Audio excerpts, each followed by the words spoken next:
Á hótelinu þar sem við gistum höfðu við kynnst Ameríkanum og annar þeirra hafði barist í Afganistan. Og þegar hann frétti það að ég ætlaði að fara í gegnum Úkraínu, þá kom hann eitt sinn með símann sinn til mín og sagði við mig, ég myndi nú ráðleggja að fara eitthvað annað heldur en hérna. So you see the area in red? That's the conflict zone. That's Donetsk. Now my friends in Kyiv, I've actually tried to visit there before and asked their advice. And they said the only way you can get in there is if you have an ID that says you live in that area or you have family that lives in that area. Og það sem rautt var mesta átakasvæði og það var í Úkraínu við rússnesku landamærin. I've also heard from my friends that there's live conflicts and live firefights as well as live mines in that area. Ég einhvern veginn tók náttúrulega mark á þessu en ákvað engu að síður að hjóla að landamærunum sem voru ekki nema í 120 km fjarlægð og bara kanna stöðuna sjálfs. Nú var ég komin með áætlun heimferð. Ég ætlaði að fara í gegnum Úkraínu, inn í Moldavíu, þaðan inn í Rúmeníu og fá geymslu fyrir hjólið í Búkarest og fljúga þaðan heim.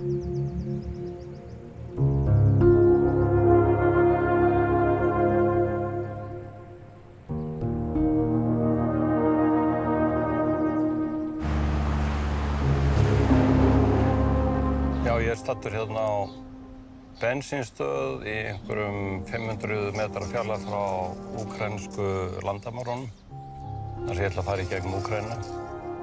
Það búið að vara mig því að þetta sé hættulegt svæði sem ég að fara í gegnum í Úkraínu og ég ætla að sjá til hvernig mér líst á þetta allt saman. Það sem vekur athygli mína og smá óhug það varla nokkur bíll hér á ferðinni og það finnst mér ekki góðs viti.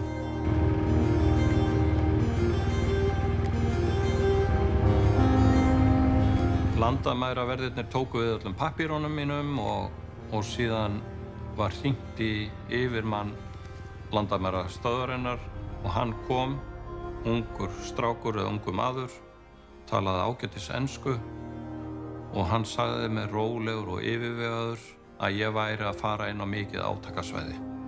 Það væri í raun og veru blóðugt stríð þarna rétt handan.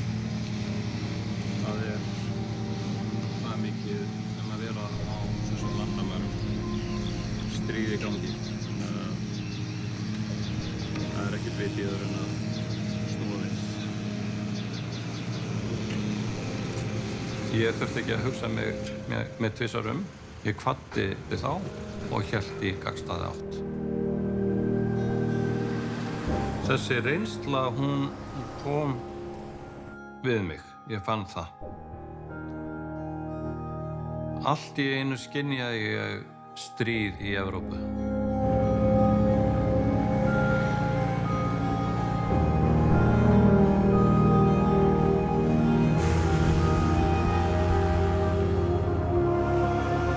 Með nýju heimferðaráætlunni var ég búinn að ákveða að halda í norður, fara inn í gegnum Hvíta-Rússland, Pólland, Slóvakíu, Ungverjaland, Austurríki og Þýskaland til München þar sem ég ætlaði að finna geymslustað fyrir hjólið og koma mér heim fyrir sumarið.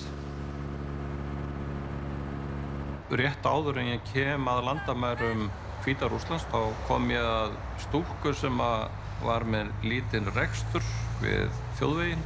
Hún sauð mægistangir og ég stoppaði þarna og það var svona eina af þessum gæðastundum fyrir mig. Hello! Þetta var vel þegið.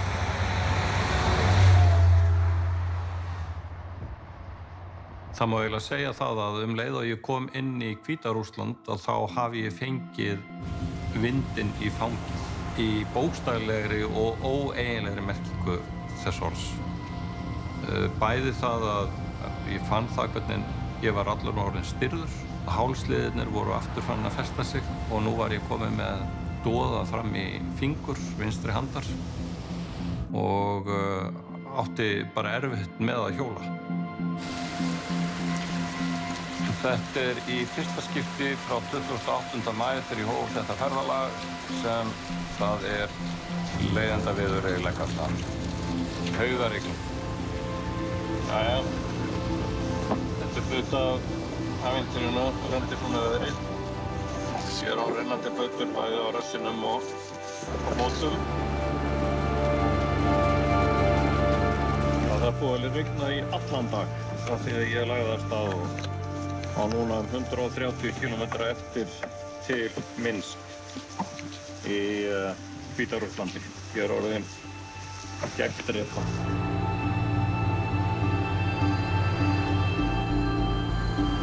Þá ég búinn að þvo og hengja upp til þerris og allt það dót sem að blotnaði mér minna í dag. Og það bara vonandi að það verði orðið þurrt fyrir morgundaginn.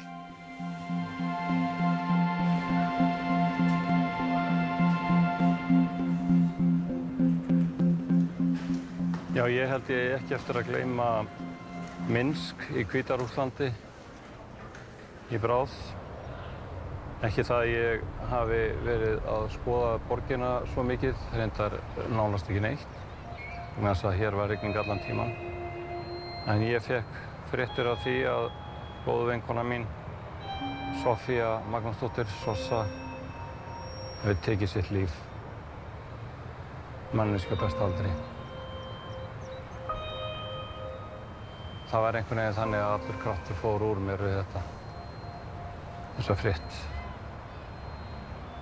Og ég eyddi einum degi hér til viðbótar, bara til þess að jafna mig á öllu og byggja mig fyrir daginn í dag. Lífið verður að halda áfram og ég held áfram fyrir í dag, sama hvernig viðrar. Á stundum sem þessum þá sest ég oftast niður og skrifa, sem ég gerði líka í þessu tilfelli.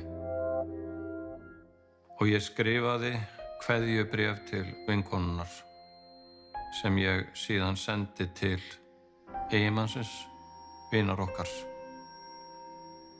Og þetta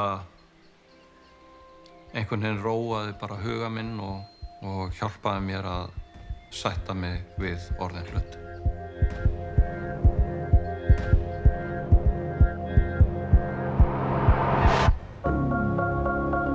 Á leið minni til München í Þýskalandi þá stoppaði ég í Budapest, höfuðborg Ungverjalands, og ég gisti þar í 4 nætur.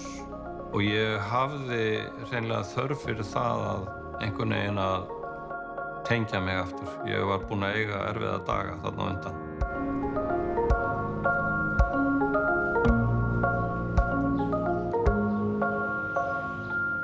Og ég borðaði góðan mat og slappaði af. Ég fór í sjúkranutt og lét liðka upp hálsvöðvana.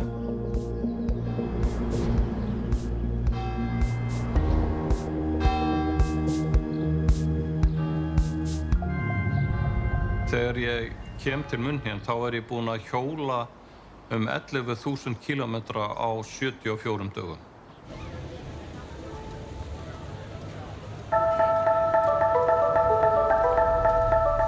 Það er erfitt að segja hvort þetta sé einhver besta ferð sem ég hef farið, vegna þess að þær eru allar svo ólíkar.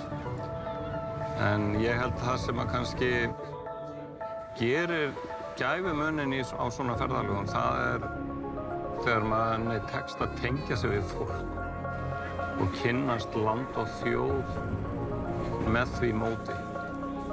Að komast í návígi við fólkið og hugsunina, hvernig fólkinu líður, hvaða lífsgildi fólk leggur upp úr og svo framvegis. Þannig að maður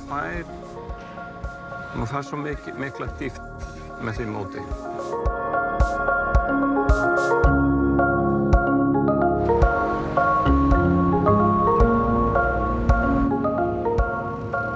Og ég var að segja það að þetta venst mjög vel finnst mér að ferðast með þessum hætti og ég engan veginn búinn að fá mig fullsaddan. Þannig að við sjáum til, vonum að Guð og lukkan verði með mér og okkur. En bara takk fyrir að vera ferðafélagi minn myndavélin mín, dagbókin og mótihjólið.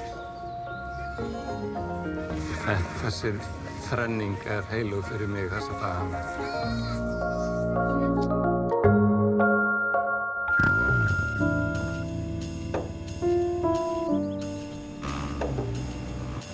Þetta átti sem sagt bara að vera svona þægileg og hugljúf ferð.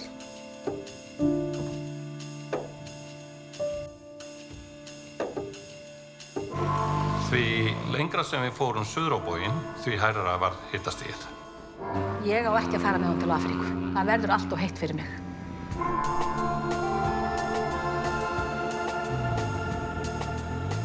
Stjórnvöld tók af allt internet í landinu. Big problem. They have blocked the way. It's very bad here in Sudan.